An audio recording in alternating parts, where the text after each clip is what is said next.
Hello बच्चों, आज हम करेंगे probability end of chapter exercise part 1। इसको हम दो पार्ट में करेंगे because in one go there are number of questions, so you will fed up with taking in one class. So the first question is have multiple parts, so we'll start with one, and first part is, it says the probability of an impossible event is, किसी भी काम के ना होने की probability कि काम हो ही नहीं सकता।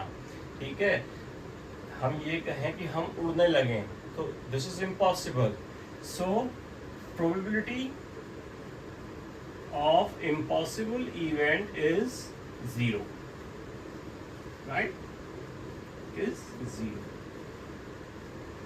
हमेशा क्या होता है, प्रोबेबिलिटी जो होती है 0 और 1 के बीच में होती है हमेशा। 0 means the work cannot be done and 1 means it is certain that it will happen on, right? In the second part, question first, part second,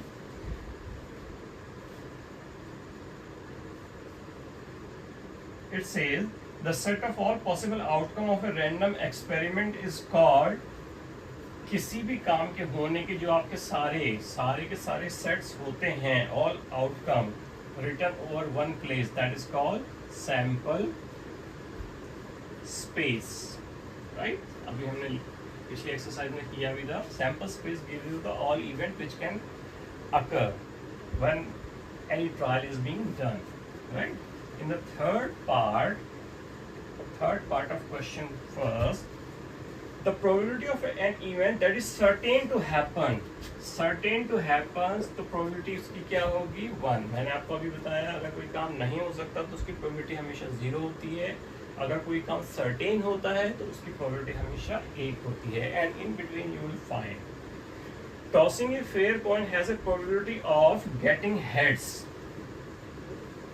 आप क्या पा सकते हैं, आप हेड्स पा सकते हैं या टेल पा सकते हैं when you are tossing. So your probability of getting the heads is 1/2 because you have 2 option available and head is your favourable, so 1/2 favourable divided by total number of events, so this is 1/2।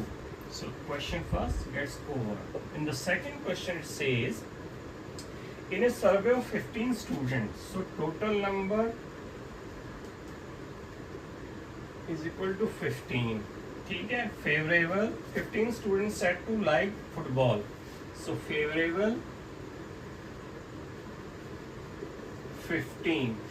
now it says the number of students who like football is 15 and the frequency, relative frequency is, relative frequency word we usually use when the experiment is being done। you must have studied in the initial chapter or my previous video, you must have noticed that there are 2 types of probability, one is experimental probability and the other one is theoretical probability। so in this question they have done the experiment, so on the basis of that 15 they have succeeded, so they are trying to find out the frequency, relative frequency। so relative frequency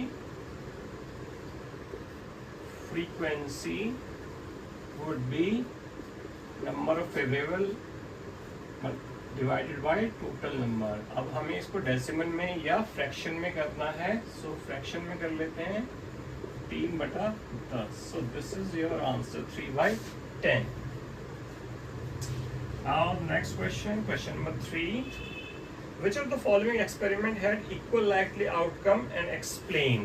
equal likely or not equal likely, equal likely means 1.5, right? oh 1/2, 50%, around 50%। so first it says driver attempts to start a car, the car does not start, so not equal likely।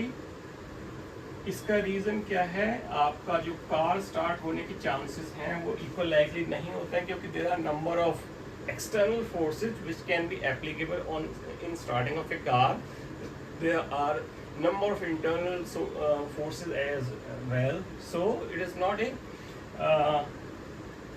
independent kind of event, right? so that is why second one is tossing a fair coin once. So यहाँ पे आपका क्या होता है 1/2 that is equal likely. यहाँ पे आपका equal likely है क्योंकि आइदर तो यू विल गेट टेल और you will get heads, so equal likely chance.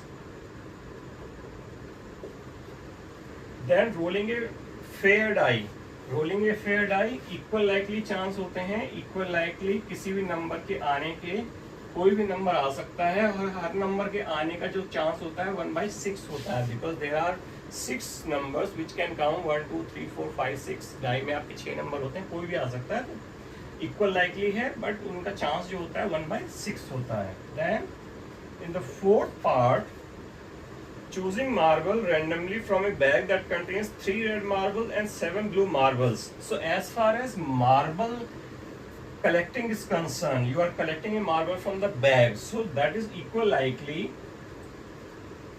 likely होगा, but probability of getting कौन सा ज्यादा है इसमें? blue probability of getting blue is higher। क्यों? मैंने ऐसा क्यों कहा? कोई भी आ सकता है, ब्लू या रेड आपका कोई भी आ सकता है, ठीक है, बट 10 में से आपके 7 आपके ब्लू हैं, तो चांस क्या है? 7 times you can get blue. So आपका जो चांस है, प्रोबेबिलिटी है, ब्लू के आने की ज़्यादा चांसेस हैं, लेकिन कोई भी आप उसमें से सिलेक्ट कर सकते हैं। Now the fifth part is a baby is born, it is a boy और a girl. So equal likely कुछ भी हो सकता है, बेबी जो है वो आपका बेबी भी हो सकता है, बेबी गर्ल भी हो सकता है, बेबी बॉय भी हो सकता है। सो इक्वल लाइकली आपके चांस हैं इस केस में भी, right. So that is question number 3 gets over. Then we will move to question number 4। Write the sample space and calculate the probability based on the given information। अब हमें क्या करना है? सैम्पल स्पेस लिखना है again, जैसे हमने exercise 7.3 और 4 में हमने किया था, वहाँ पे हमने सैम्पल स्पेस लिखे थे, ट्री डायग्राम भी बनाया था, सैम्पल स्पेस भी लिखे थे, तो उसी के बेसिस पे हम जो है अब प्रोबेबिलिटी भी निकालेंगे। तो मीनिंग क्या है कि हमें अब प्रोबेबिलिटी निकालना आना चाहिए अच्छी तरह से, with the help of sample space, with the help of tree diagram as well. चलिए क्वेश्चन नंबर 4 देखते हैं। Question number 4 it says write the sample space and calculate the probability based on the given information. First part, question number 4 first part, 2 coins are tossed at the same time, what is the probability of getting at least one head? तो sample space पहले लिखते हैं, ठीक है, sample space. अब 2 coins हैं, ठीक है, 2 कॉइन्स आपने किए हैं साइमल्टेनियसली, तो पहले में हेड आ सकता है, फिर टेल आ सकता है, या दोनों में हेड और हेड आ सकता है, ठीक है, पहले में टेल आ सकता है, दूसरे में हेड आ सकता है, पहले में भी टेल आ सकता है, दूसरे में भी टेल आ सकता है, राइट। तो these are the probability you have, आपके पास ये probability है। Now out of that it says what is the probability of getting at least one head? Okay, probability of getting at least कम से कम at least one head, कम से कम एक head जरूर है। अब देखिए हेड किस किस में है, कम से कम 1 2 भी हो सकते हैं, ठीक है। What is the probability of getting at least one head? ये रहा, ठीक है, और एटलीस्ट यहाँ पे भी है, ठीक है। सो ये कितने हो गए हमारे? 3 आउट ऑफ टोटल 4, ठीक है। सो 3/4 is the probability of getting at least one head। चलिए जी, second part, 10 identical card number 1 2 10 are placed in a box, one card is drawn at random, what is the probability of drawing a card with even number? चलिए sample space पहले लिखते हैं। हमने क्या किया है, हमने 10 कार्ड लिए हैं और उन 10 कार्ड पे 1 2 3 4 5 6 7 8 9 10 लिख दिया है। तो हमारे सारे इवेंट क्या हो जाएंगे, 1 2 3 4 5 6 7 8 9 10। ये हमारे टोटल नंबर ऑफ इवेंट हैं। अब इसमें से ये कहता है कि what is the probability of getting what is the probability of drawing a card with an even number. अब इवन नंबर कितने हो जाएंगे यहाँ पे, इवन नंबर वो हमारे फेवर में है। इवन नंबर हो जाएगा 2 4 6 8 10, यानी हमारे फेवर में कितने हैं, 5 है, 1 2 3 4 5। So probability of getting even number is equal to number of favorable item 5, number of total item 10 is equal to 1 by 2. So this is your probability of getting even number card out of card which you have numbered from 1 to 10, right? Then we have part number 3. In part number 3 it says a die is rolled once. What is the probability of getting number greater than 4? So sample space क्या हो जाएगा, जब आप एक die roll करते हैं,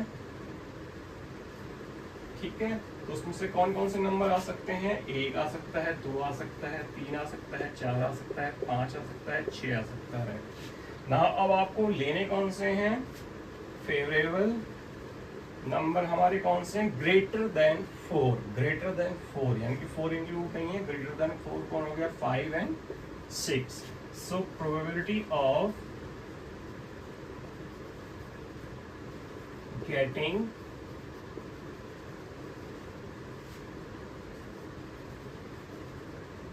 greater than 4 is equal to, we have 2 in favor and total 6, 1 by 3. So 1 by 3 is the probability when you can get any number when you are rolling a die greater than 4, that means 5 or 6. Now question number 4, part 4 of this similar question, question number 4. A bag contains 3 red, 2 blue and 1 green ball. One ball is picked at random. What is the probability that it is not red? It is not red, right? अब हमारे को क्या लिखना है, कि हमें लिखना है कि ये रेड ना हो, ठीक है, यानी कि ये ब्लू हो सकती है, ये ग्रीन हो सकती है, right? So probability of not getting red ball, red ना हो, बस रेड ना हो तो हमारी क्या हो जाएगी, या तो ब्लू होगी, टोटल बॉल हमारे पास है 6, या तो ब्लू होगी 2/6, राइट, या हमारी ग्रीन होगी 1/6, 3/6 यानी कि 1/2। 50% चांसेस हैं कि हमारी रेड बॉल नहीं होगी। हमारे पास बॉल दी हुई है 3 रेड 2 ब्लू 1 ग्रीन, और वो कहता है कि आप एक बॉल निकालते हैं तो प्रोबेबिलिटी बताइए कि वो रेड ना हो, ब्लू हो सकती है, ग्रीन हो सकती है, बट रेड ना हो। तो आप क्या करेंगे, आप ब्लू की प्रोबेबिलिटी निकालिए, ग्रीन की प्रोबेबिलिटी निकालिए, उसको ऐड कर दीजिए, दैट इज 1/2। और सिमिलरली आप क्या कर सकते हैं, किसी भी जब भी आप कोई ट्रायल करते हैं तो सारी इवेंट की प्रोबेबिलिटी जो होती है और उनकी जो ना होने की प्रोबेबिलिटी होती है वो हमेशा 1 के बराबर होती है। तो you can find out probability of red ball, ठीक है, वो 3/6 हो जाएगी। 3/6 मतलब 1/2, उसको 1 में से माइनस कर देंगे तो भी यही आपका आंसर आएगा, right? So you can work both the way. Now question number 5, we will move on to question number 5। Meanwhile, if you have any question, अगर आपके पास कोई question होते हैं तो you can put it in the comment box, write in the comments, so I will answer all those queries. If you have any query, you can write it and I will answer this.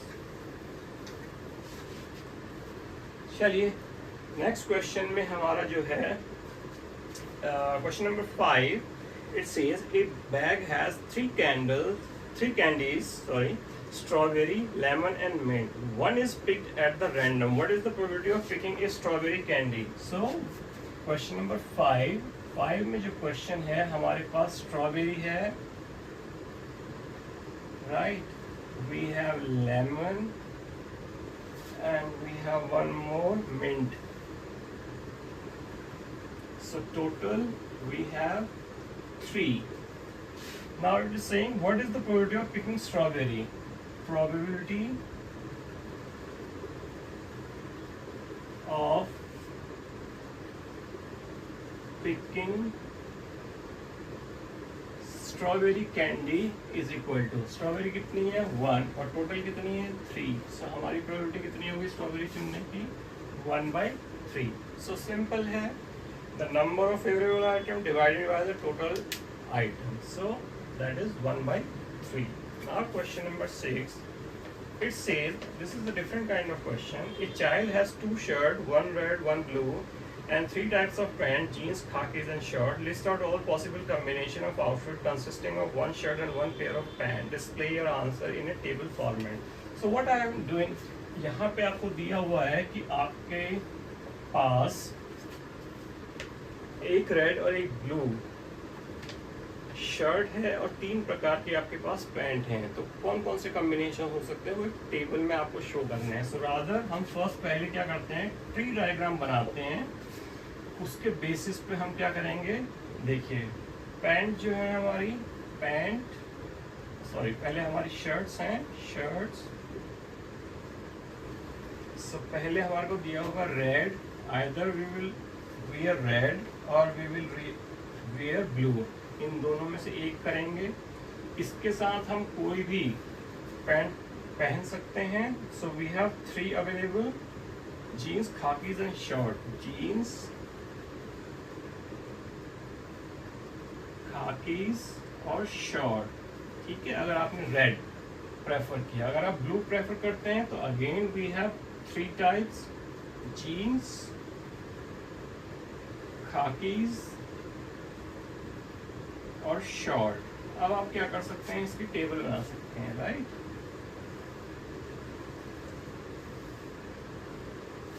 Now यहाँ पे आपका colour आ जाएगा. पहले आपने क्या किया, red. Red के साथ आप क्या करते हैं, या तो आप क्या करेंगे जीन्स पहनेंगे, या आप खाकीज, या आप शॉर्ट. ठीक है, तो ये आपका एक कॉम्बिनेशन पूरा हो गया. सिमिलरली अगर आप you go for blue, so blue के लिए आप क्या करेंगे, तो ये पूरा एक है, this is 1, right. Blue shirt पहनते हैं तो उसके साथ या तो आप जीन्स पहनेंगे, या आप खाकीज पहनेंगे, या आप शॉर्ट्स पहनेंगे. So this is 1. So this is in the table format, you can prepare. So this is just a data, you can prepare like this and you can prepare like this. Ultimately we have to give the different kind of combination with the help of probability. Now we have next question, question number 7, which has different parts.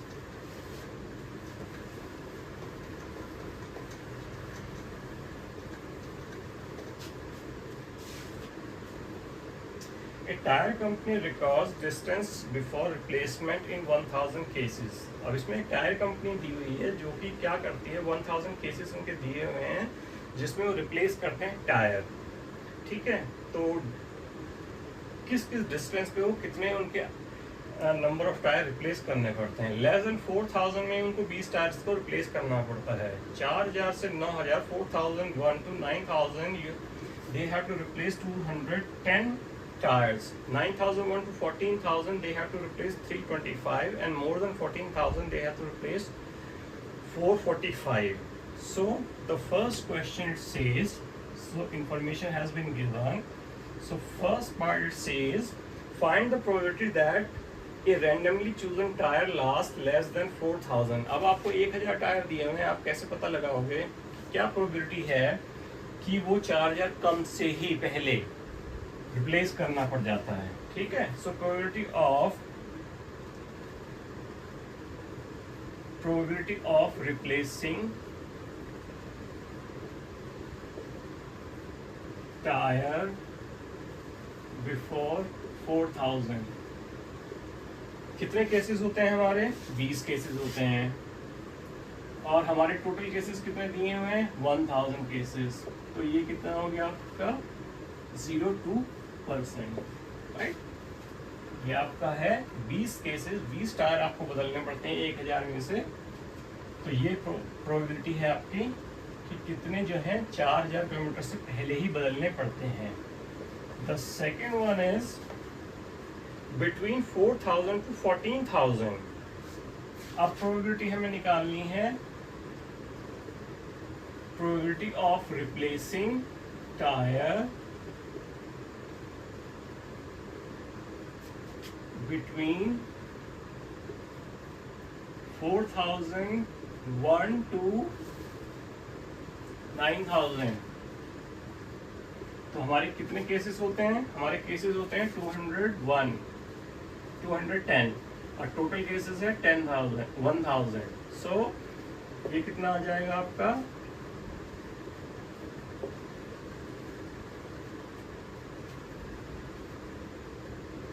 Divide कर दिया 1000 से, जो भी हमारे cases हैं 210, right. So this is the probability. आपके 21% जो हो जाते हैं आपको चेंज करने पड़ते हैं. The third one is probability of replacing tyres. अब इसमें क्या है? बिटवीन 9001 to 14000 के बीच में. How many cases are there? We have been given 325 cases and total cases are 1000, so it becomes 325 or 32.5%, right. ये आपका हो जाएगा और 21%, और ये हो जाएगा आपका 32.5%, right. And the fourth part is probability of replacing tires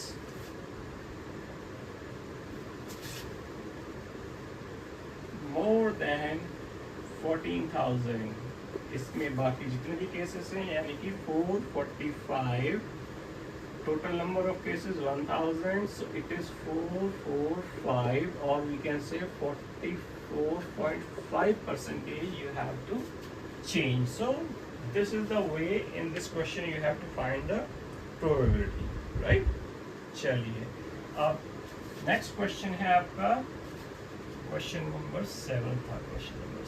question number 8 में आपका एक वर्ड दिया हुआ है पीस, PEACE.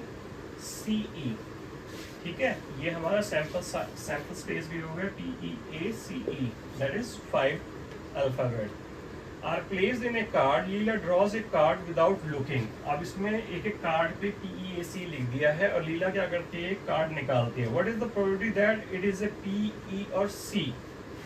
अब प्रोबेबिलिटी ऑफ गेटिंग PE और C. ठीक है, हमारे टोटल कितने हैं? हमारे टोटल है 5. How many times P can be taken? Once, E twice and C once. So हमारे सक्सेसफुल कितने हो सकते हैं? P है, C है और E 2 बार है, यानी कि 4. 4/5, right. So 4/5 is the probability we have to get PE or C. Second में ये कहता है question, what is the probability that it is not an E? Probability of not getting E. अब देखिए आपके टोटल कितने हैं? 1 2 3 4 5, यानी कि डिनोमिनेटर तो 5 होगा. अब इसमें कहता है E नहीं होना चाहिए. अगर E नहीं होगा तो ये नहीं होगा और ये नहीं होगा. बाकी बचे हुए 3 हो सकते हैं. So 3/5, right? So this is the probability that you are not going to get E. ठीक है, या इसको हम दूसरी तरीके से भी कर सकते हैं कि E कितनी बार आ रहा है, 2 बार आ रहा है, तो probability of getting E 2/5 minus 2/5 is equal to 3/5. So both the way you can find out. ठीक है, total probability से अगर आप E की घटा देंगे तो not getting E आ जाएगा. So this is it. आज हम इतना ही करेंगे. इसके सेकंड पार्ट में बाकी के क्वेश्चन करेंगे. ठीक है, meanwhile try to do all the question. If you have any question you can mention in the comment. I will answer this. Thank you.